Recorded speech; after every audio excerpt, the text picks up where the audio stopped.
শুভেচ্ছা,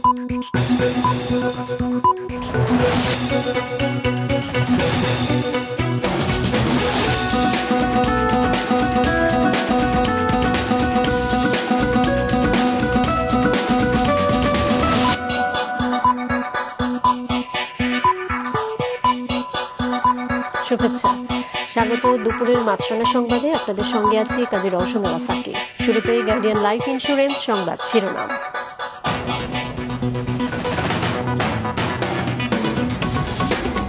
mobile phone অপারেটরদের গ্রাহক সেবা সন্তোষজনক নয় বলেছেন ডাক ও টেলিযোগাযোগ প্রতিমন্ত্রী। কঠোর অবস্থানে যাচ্ছে বিটিআরসি। বৈষম্যমূলক পে স্কেল ও পেনশন স্কেলের প্রতিবাদে সব পাবলিক বিশ্ববিদ্যালয়ে শিক্ষক কর্মচারীদের কর্মবিরতি। কাল থেকে সব কার্যক্রম বন্ধ ঘোষণা। রাসেলস ভাইপারের অ্যান্টিভেনম তৈরির কাজ চলছে। চট্টগ্রামের ভেনম রিসার্চ সেন্টারে 60% অগ্রগতি হয়েছে বলে জানালেন গবেষকরা। এবারে বিস্তারিত সংবাদ। মোবাইল ফোন অপারেটররা গ্রাহকদের যে সেবা দিচ্ছে তা সন্তোষজনক নয়। টেলিযোগাযোগ নিয়ন্ত্রণ কমিশনের প্রতিবেদনে এ তথ্য এসেছে, জানিয়েছেন ডাক ও টেলিযোগাযোগ প্রতিমন্ত্রী। গ্রাহকদের সেবা ও ক্ষতিপূরণ নিশ্চিতে আগামী মাস থেকে কঠোর অবস্থানে যাচ্ছে বিটিআরসি। মাসিক রাহাতের রিপোর্ট। দেশে বর্তমানে মোবাইল ফোনের গ্রাহক প্রায় 19 কোটি। ইন্টারনেট ব্যবহার হচ্ছে অন্তত 12 কোটি সিম কার্ডে। এক্ষেত্রে 4টি মোবাইল অপারেটর প্রতিষ্ঠান কেমন সেবা দিচ্ছে তা খতিয়ে দেখেছে টেলিযোগাযোগ নিয়ন্ত্রণ কমিশন বিটিআরসি। কথা বলতে গেলে ঠিকমতো নেটওয়ার্ক না পাওয়া, কল ড্রপের ভোগান্তি, ইন্টারনেটের দুর্বল গতি, আবার ডাটা ও কল প্যাকেজের মধ্যেও 9-6 রয়েছে। এমন সব অসন্তোষজনক তথ্য এসেছে প্রতিবেদনে, জানিয়েছেন ডাক ও টেলিযোগাযোগ প্রতিমন্ত্রী।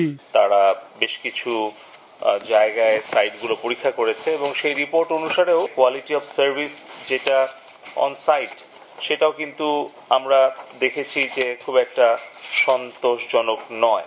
যতই স্ট্যাটিস্টিক্স আমাকে গ্রামীণ ফোন, রবি, বাংলালিংক কিংবা টেলিটক দিক না কেন, যতক্ষণ না পর্যন্ত আমি গ্রাহক পর্যায় থেকে উল্লেখযোগ্য উন্নয়নের চিত্র না পাবো বা তাদের রিয়াকশন না পাবো, ততক্ষণ পর্যন্ত কিন্তু শুধুমাত্র কাগজে কলমে বা ডিজিটাল প্রেজেন্টেশনে আমি কিন্তু ব্যক্তিগতভাবে সন্তুষ্ট হব না। আগারগাঁওয়ে বিটিআরসি ভবনে 4 ফোন অপারেটরের সাথে এই বৈঠকে সেবার মানের বিষয়ে কঠোর অবস্থানে যাওয়ার কথাও জানান প্রতিমন্ত্রী। কল ড্রপ কেন হচ্ছে, ইন্টারনেটের গতি কেন কম হচ্ছে, এবং আমরা কল ড্রপের জন্য গ্রাহকের যে ক্ষতিপূরণ দেওয়ার কথা সেটা আমরা আরো কঠোরভাবে প্রয়োগ করতে যাব। জুলাইয়ের 1 তারিখ থেকেই আমরা কিন্তু অ্যাকশনে যাব। মোবাইল অপারেটর কোম্পানিগুলো বলছে তারা যে বিভিন্ন পক্ষকে নিয়ে টেলিযোগাযোগ সেবা দেন তাদেরও কাজের মান নিশ্চিত করতে হবে। ট্রান্সমিশনের ক্ষেত্রে যে জায়গাটাতে আমরা ডিপেন্ড করি অন্য স্টেক হোল্ডারদের উপরে, তাদের কোয়ালিটি অফ সার্ভিস কি তারা মেনটেন করতে পারছে কিনা, এই জায়গাটাতে আমাদের স্যার একটু খেয়াল করতে হবে। আমরা চাই যে আমাদেরকে নতুন নতুন প্রোডাক্ট এবং সার্ভিস ইনোভেটিভলি যেন আমরা আনতে পারি, সেই সহযোগিতা দরকার। আমরা এটা আশা করি যেন আমরা ইনভেস্টমেন্ট কন্টিনিউ করতে পারি। মাননীয় মন্ত্রী, আমরা কমিটমেন্ট, আমরা অসম্ভব রকম সিরিয়াস মাননীয় মন্ত্রী সার্ভিস দেওয়ার জন্য।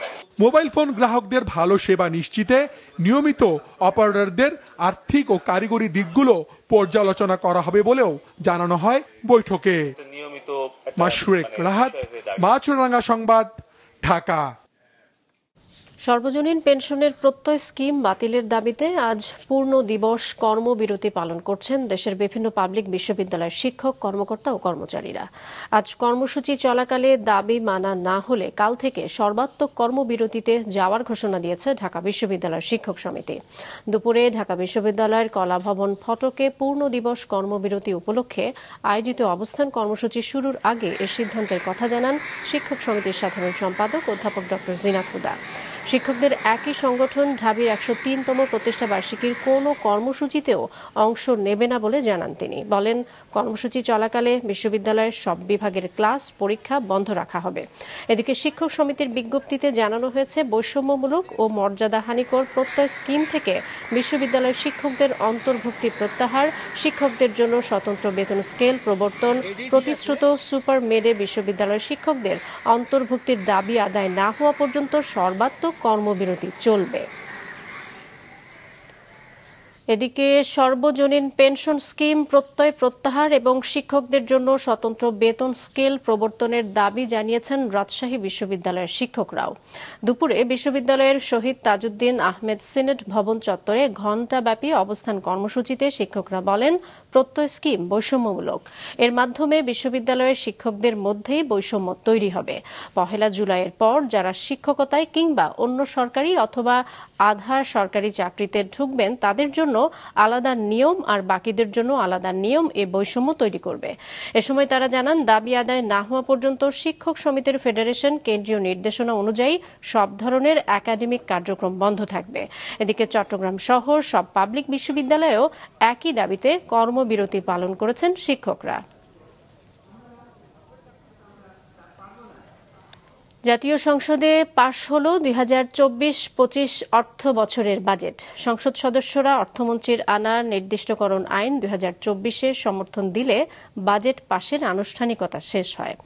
সকালে অধিবেশন শুরু হয় বিভিন্ন খাতে মঞ্জুরি ও বরাদ্দের দাবি দিয়ে। একে একে সরকারের 59টি দপ্তর ও বিভাগের জন্য নতুন অর্থবছরে কত টাকা দরকার সেই দাবি তুলে ধরেন সংশ্লিষ্ট মন্ত্রী ও প্রতিমন্ত্রীরা।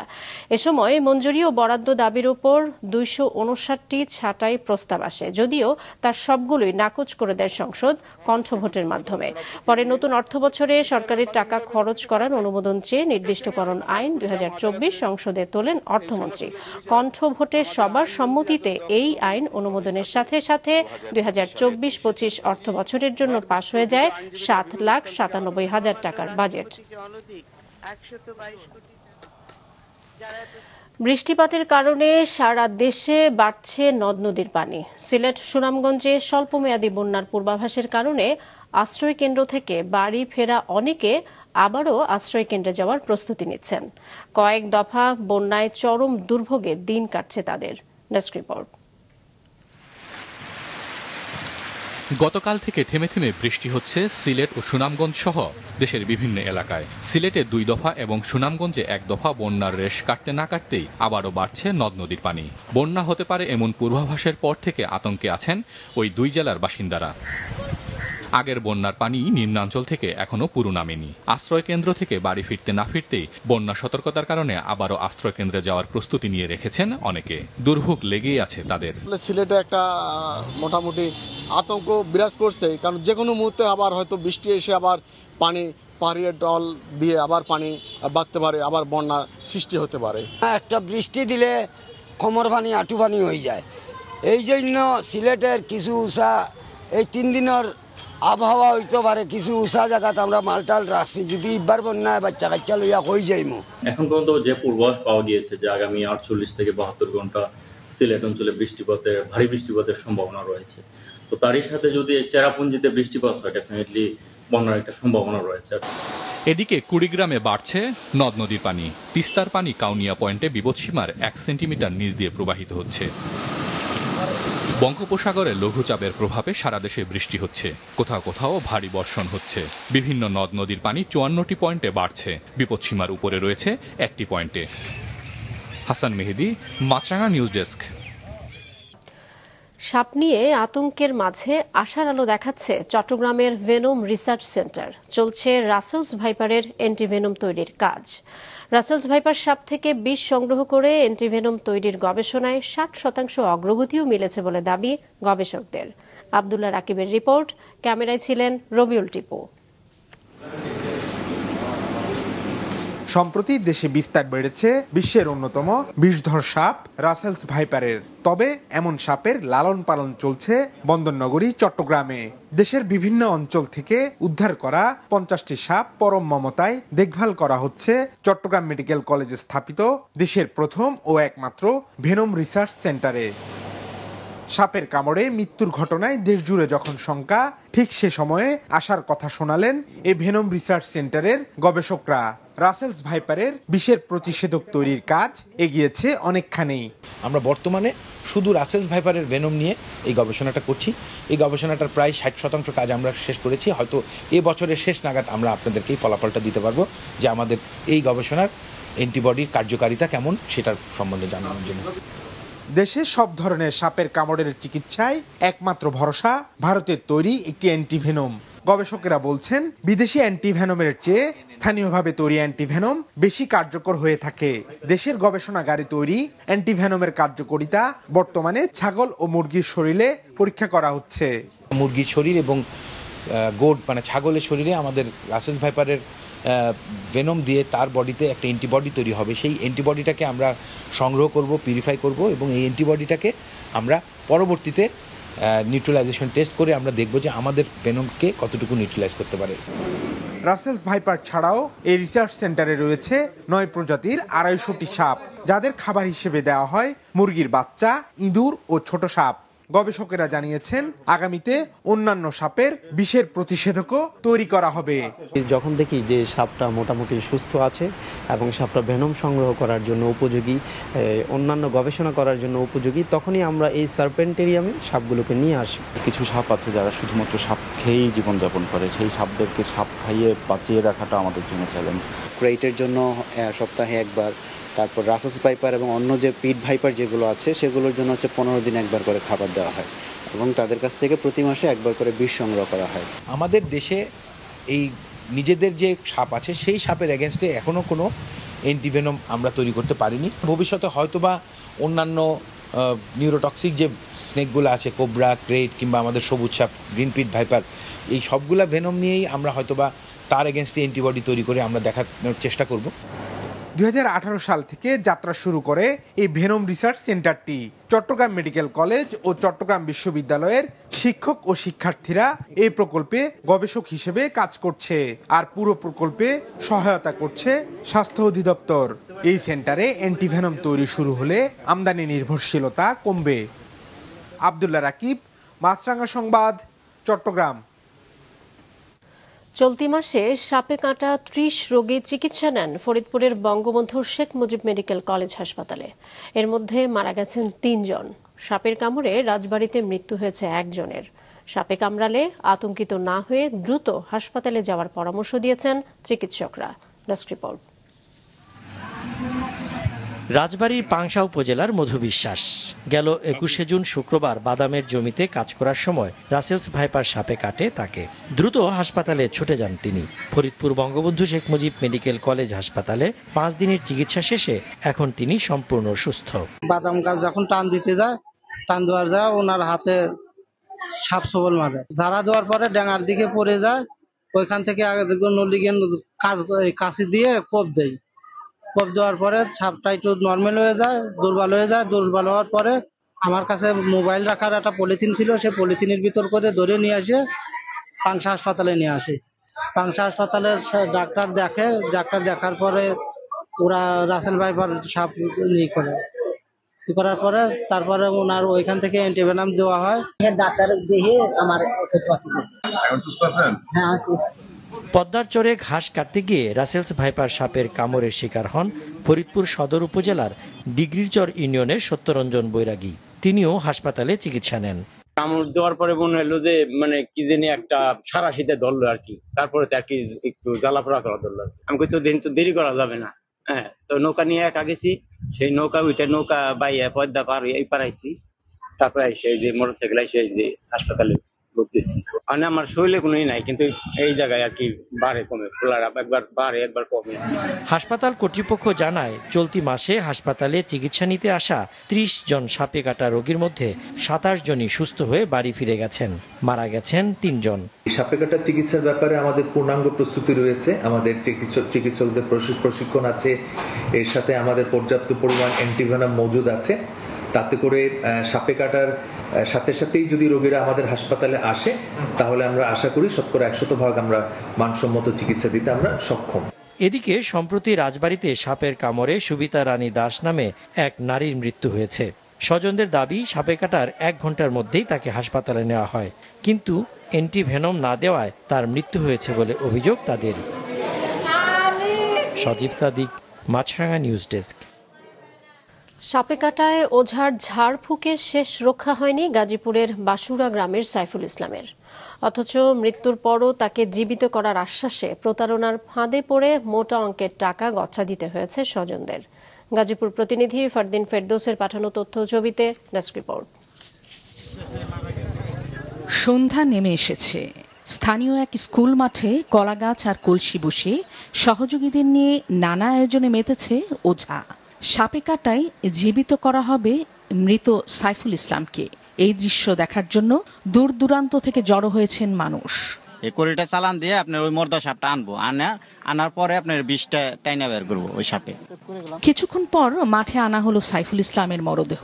আর ততক্ষণে পারিশ্রমিক হিসেবে স্বজনদের কাছ থেকে 15,000 টাকা আদায় করেছে ওঝা। এরপর সন্ধ্যা গড়িয়ে মধ্যরাত পেরিয়ে গেলেও সাইফুল ইসলামকে জীবিত করা তো দূরের কথা, পুরো টাকা নিয়েই পগার পার ওই ওঝা। জানাজার ডেট দিয়েছিল 2টায়, জানাজার সময় দিয়েছিল 2টায়। ওই সময় 2টার আগে একটা ওঝা আসছে সাভার থেকে, আইসা বলছে আমাকে একটু দেখতে দেন। তখন তাকে দেখতে তখন সে বলছে যে এটা শিউর আছে, আমি এটা চিকিৎসা করব। ওনাকে এই যে দাফন কাফনের জন্য প্রস্তুত করা হয়েছিল, তখন আগে ওঝা এসে নাকি বলছে যে এটা ভালো হওয়ার মতো, মানে সে দেখছে, দেখার পরে বলছে, আশ্বাস দিছে যে ভালো, আল্লাহ চাইলে ভালো হতে পারে। শেষমেশ একটা ওঝা আছে আপনার মানিকগঞ্জ থেকে, তো উনি ইনশাল্লাহ 80% চ্যালেঞ্জ করছে, সে ইনশাল্লাহ জীবিত করতে পারবো। রাত 2:30 পর্যন্ত অপেক্ষা করে দাফন করা হয় সাইফুল ইসলামের মরদেহ। শুক্রবার সন্ধ্যায় গাজীপুরের কালিয়াকৈরের বাসুরা গ্রামে বাড়ির পাশে মাছ ধরতে গেলে গোকরা সাপে কামড় দেয় সাইফুল ইসলামকে। এরপর চিকিৎসার জন্য ওঝার কাছে নেওয়া হলে অবস্থার আরও অবনতি হয়। এ অবস্থায় মির্জাপুর কুমুদিনী হাসপাতালে নেওয়ার পর মৃত্যু হয় তার। সাপে কাটা রোগীকে দ্রুত হাসপাতালে নিয়ে চিকিৎসার পরিবর্তে ওঝার ঝাড়ফুঁক কিংবা অবৈজ্ঞানিক উপায় চিকিৎসা থেকে বিরত থাকার পরামর্শ দিয়েছেন বিশেষজ্ঞরা। আমাদের পরামর্শ হচ্ছে ওই জায়গাটি, অর্থাৎ ওই হাত বা পা ইমমোবিলাইজ করতে হবে। আলতোভাবে ওইটা বেঁধে দিবেন, বেঁধে দিয়ে কোনো প্রকার বেশি নড়াচড়া না করে, কোনো প্রকার ওঝা ঝাড়ফুঁক কবিরাজের কাছে না গিয়ে আপনারা দ্রুততম সময়ে নিকটস্থ হাসপাতালে যোগাযোগ করবেন। মাছরাঙা নিউজ ডেস্ক। প্রবল বৃষ্টির মধ্যেই আজ থেকে শুরু হয়েছে এইচএসসি ও সমমানের পরীক্ষা। বৃষ্টি মাথায় নিয়েই হলে প্রবেশ করেন শিক্ষার্থীরা। বিরূপ আবহাওয়ার কারণে অনেকে যানবাহন সংকটে হয়ে পড়েন। ছিল কিছুটা ভোগান্তিও। পরীক্ষায় রেজিস্ট্রেশন কার্ড ও প্রবেশপত্র ছাড়া যে কোনো ধরনের ডিভাইস বহন করা নিষিদ্ধ ছিল। পরীক্ষা শুরু হওয়ার আধা ঘন্টা আগে বন্ধ করে দেওয়া হয় কেন্দ্রের গেট। এরপরে যারা পৌঁছান তারা স্বাক্ষর করে প্রবেশ করেন। প্রথম দিন অনুষ্ঠিত হয় বাংলা প্রথম পত্রের পরীক্ষা। বন্যার কারণে সিলেট বাদে দেশের 10টি শিক্ষা বোর্ডে অনুষ্ঠিত হয় পরীক্ষা। এবছর মোট পরীক্ষার্থী 13,68,373 জন। প্রথম পরীক্ষা শেষে শিক্ষার্থীরা জানান বেশ নির্বিঘ্নে পরীক্ষা দিয়েছেন তারা। আগামী 10 বছরে বিমান বাংলাদেশ এয়ারলাইন্সের বহরে নতুন 32টি এয়ারবাস যোগ করার পরিকল্পনা রয়েছে বলে জানিয়েছে বিমানের নবনিযুক্ত ব্যবস্থাপনা পরিচালক। ব্যবস্থাপনা পরিচালক পদে যোগ দেওয়ার 1 মাস পর সকালে গণমাধ্যম কর্মীদের নিজের পরিকল্পনার কথা জানান জাহিদুল ইসলাম ভুইয়া। তিনি বলেন, টিকিট নিয়ে যাত্রীদের অভিযোগ দূর করাই প্রধান চ্যালেঞ্জ। এছাড়া গ্রাউন্ড হ্যান্ডলিং, নতুন রুট চালু, বিদ্যমান রুটে ফ্লাইট বাড়ানোর পরিকল্পনার কথাও জানান তিনি। দুপুরের সংবাদ শেষ করছি, যাবার আগে গার্ডিয়ান লাইফ ইন্স্যুরেন্স সংবাদ শিরোনামগুলো আরও একবার। মোবাইল ফোন অপারেটরদের গ্রাহক সেবা সন্তোষজনক নয় বলেছেন ডাক ও টেলিযোগাযোগ প্রতিমন্ত্রী। কঠোর অবস্থানে যাচ্ছে বিটিআরসি। বৈষম্যমূলক পে স্কেল ও পেনশন স্কেলের প্রতিবাদে সব পাবলিক বিশ্ববিদ্যালয়ের শিক্ষক কর্মচারীদের কর্মবিরতি। কাল থেকে সব কার্যক্রম বন্ধ ঘোষণা। রাসেলস ভাইপারের অ্যান্টিভেনম তৈরির কাজ চলছে চট্টগ্রামের ভেনম রিসার্চ সেন্টারে। 60% অগ্রগতি হয়েছে বলে জানালেন গবেষকরা। এই ছিল এখনকার মতো। ফেসবুকে আপডেট পেতে ভিজিট করুন মাছরাঙা টেলিভিশনের পেজে। ইউটিউব চ্যানেলেও দেখতে পারেন আমাদের সংবাদ, প্রতিবেদন এবং অনুষ্ঠান। আমাদের পরবর্তী সংবাদ বিকেল 5টায় দেখার আমন্ত্রণ রইল।